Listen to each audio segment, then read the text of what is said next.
Association, our charter freedom of peaceful assembly, our charter freedom of expression. The Canadian Charter of Rights and Freedoms is the highest law of the land, not Dina Hinshaw's health orders. Today in Edmonton was the second day of the trial of Pastor James Coates and Grace Life Church. Now, Pastor Coates, and you've all heard of him and his courage, locked up by Jason Kenney for 35 days and now has his church barricaded.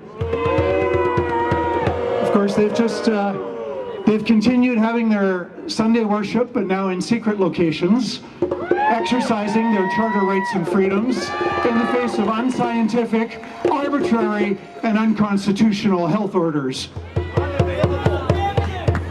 Now, the central defense that Pastor James Coates and Grace Life Church are putting forward is not that, they didn't have a full church. I think everybody knows they had a full church. So, not going into court saying that didn't happen, but the central defense of Pastor Coates and Grace Life Church is that these health orders that they are charged with violating are themselves a violation of the Canadian Charter of Rights and Freedoms. We're now into our 14th month of this temporary 2 weeks to flatten the curve.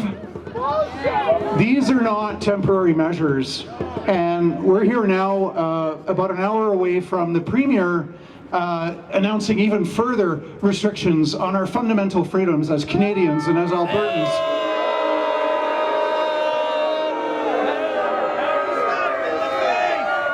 The government has been telling us now for over 13 months that these measures are based on science and that this is evidence-based public policy, one of Dina Hinshaw's favorite terms, evidence-based public policy.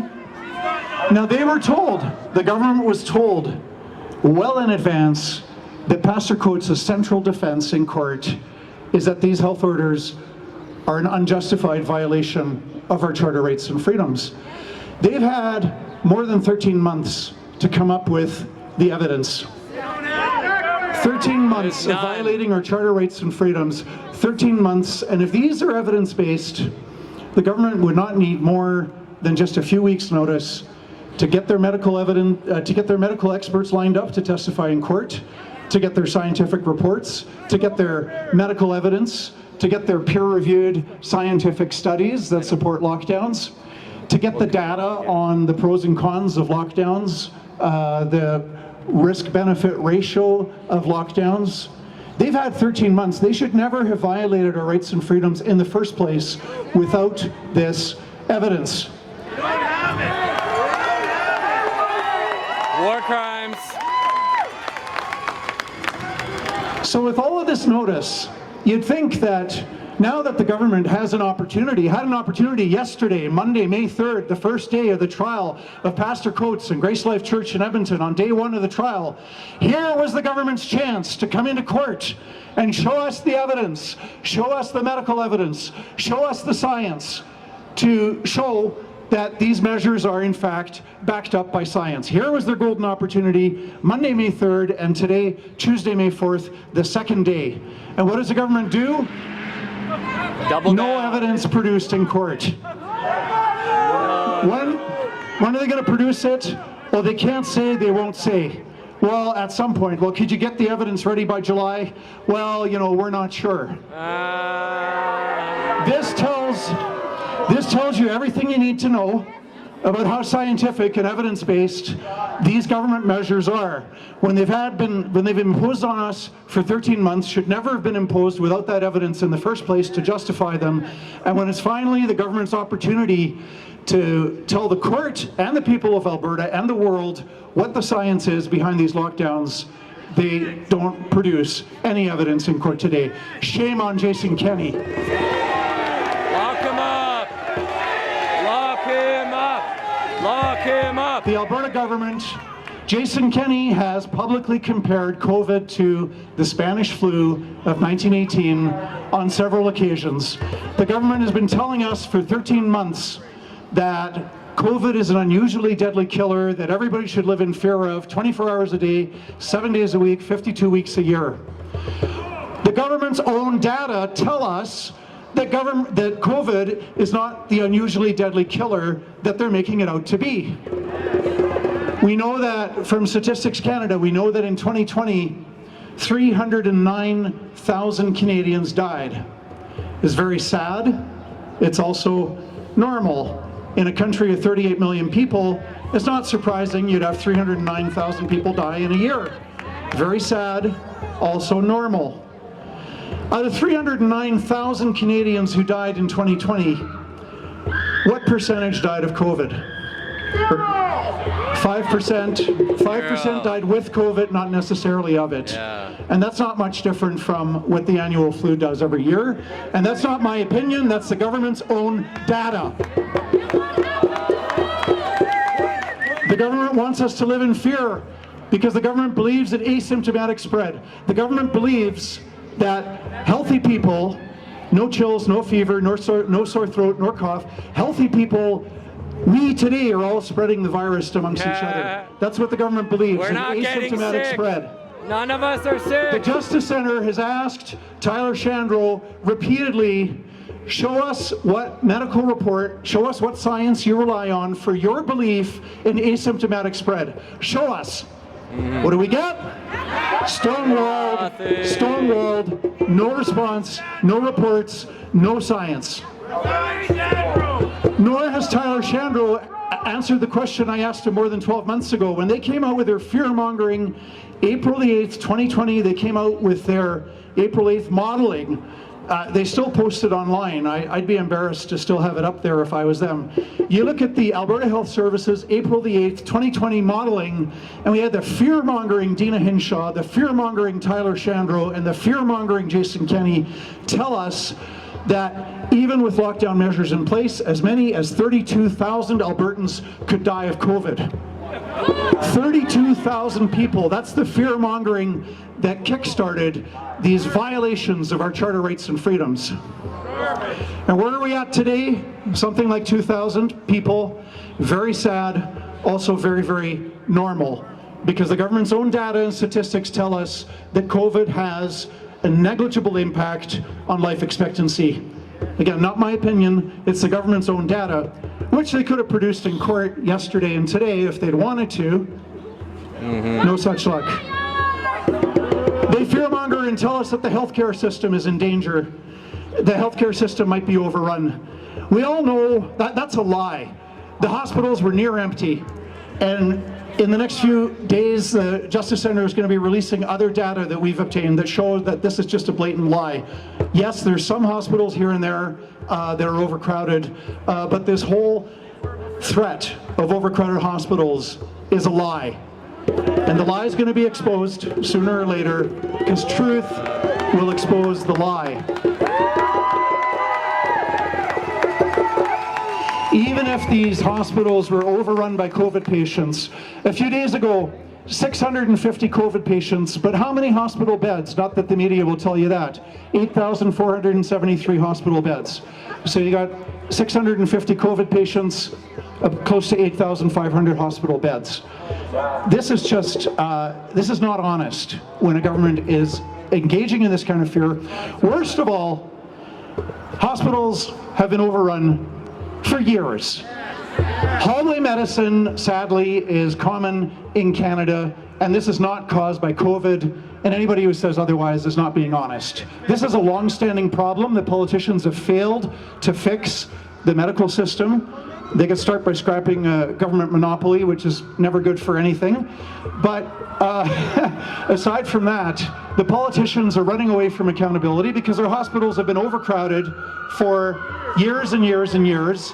And now they say, oh, it's because of COVID. So therefore we have to violate your charter rights and freedoms because of overcrowded hospitals.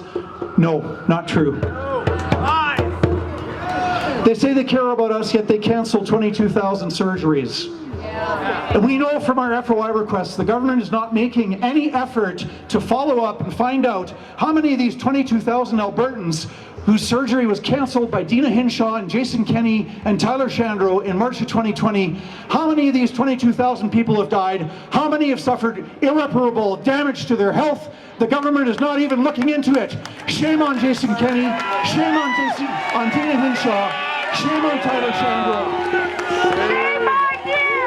They don't care what happened to these 22,000 people. How many people have heard about Jerry Dunham? Jerry Dunham died in Medicine Hat in June of 2020, 2 weeks before Father's Day. His heart was functioning at 25% capacity. He needed pacemaker surgery. And Dina Hinshaw and Tyler Shandro and Jason Kenney said that his surgery was not necessary, and they canceled it. Jerry Dunham died 2 weeks before Father's Day, leaving behind 2 grieving daughters, then ages 6 and 8. Shame on you, Jason Kenney, Tyler Shandro, Dina Hinshaw. You are responsible for the death of Jerry Dunham because you canceled his life-saving surgery. And now you're not making any effort to follow up on those 22,000 people whose surgeries you canceled. Shame on you. You're not compassionate. Killing people by canceling their surgery is not compassionate. Letting people die of cancer because they can't get their MRI scan or their CT scan in a timely fashion. They don't find out that they have cancer until it's too late. Killing people by cancer by way of lockdown measures is not compassionate. No. Destroying businesses is not compassionate. Throwing Albertans into unemployment is not compassionate. Driving people to drug overdoses is not compassionate.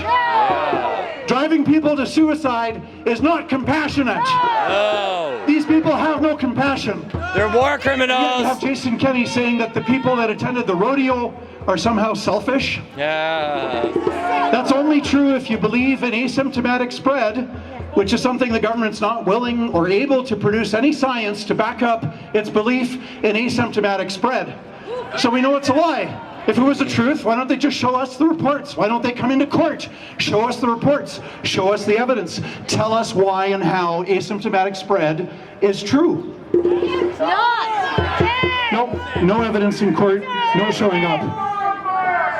And then they lie when they tell us we're all in this together. We're not all in this together. No. We're in it together. How long would lockdowns have lasted if politicians and university professors and teachers and policemen and government employees and other public sector workers had to start living on $2,000 a month indefinitely? How long would lockdowns have lasted? They'd be over by now. Would lockdowns have been on for longer than 2 weeks, longer than a month, longer than 2 months? If all the firefighters and all the politicians and Dina Hinshaw herself, $332,000 a year, how would she like to get by on $2,000 a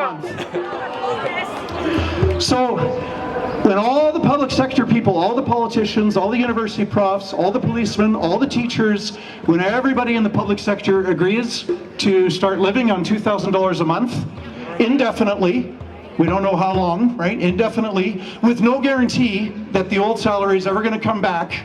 When that happens, and only if that happens, will I know that we're all in this together.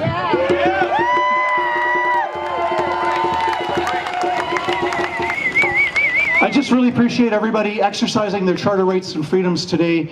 It is rallies like this that are going to turn the tide, change public opinion. The Justice Centre, we're doing our best to fight these battles in court, but ultimately the even bigger battle, even more important battle, is the battle in the court of public opinion. We have to educate our neighbors, facts over fear. Look at the government's data. If you want resources, there's many good groups. The Justice Centre is one of them. You can get all kinds of information, and we base all of our information on government data. I mean, it's the government's own data that tells us that COVID is not something that we should all be living in fear of. It's the government's own data that tells us that it's a lie when they say that COVID threatens the healthcare system. It's the government's own data that disproves the government's case, which is why they're playing chicken in court and not coming out. They could have produced evidence yesterday and they're trying to stall it out as long as possible. I'd encourage you, there's different groups, organizations, get brochures, hand them out. Unless Jason Kenney is even worse at 6 p.m. than what I think he's going to be, it's still going to be legal to take brochures and put them in the mailboxes and just go from house to house. It's still going to be legal to hand out brochures. The Justice Centre is one group, and there's all kinds of other groups that have got brochures. I know End Alberta Lockdowns has got a fantastic brochure on the PCR test. Don't get me started on that. And the Justice Centre is happy to mail you 50 or 100 brochures to hand out, to distribute in your own neighborhood. Contact us. We'll send that out to you. And in closing, we got to keep on exercising our charter freedom of peaceful assembly, our charter freedom of association. The charter is the highest law in the land, and we have to display courage, especially with this danger of curfews. When Jason Kenney started talking about curfews, first thing I thought about was my grandparents in the Netherlands who lived through the Nazi occupation for 5 very long, awful years, from 1940 to 1945. Curfews are a tool of oppression of the people, and it's the government trying to tell you who's boss. We are the boss. Curfews would be very much in line with the utter lack of science that is behind Dina Hinshaw's lockdown measures, because COVID doesn't spread outdoors, and there's no scientific or medical basis for them other than a tool of oppression to oppress the people. And keep on fighting, and remember 2 things. Quitters never win, and winners never quit. And remember, it's better to die standing than to live on your knees. Thank you.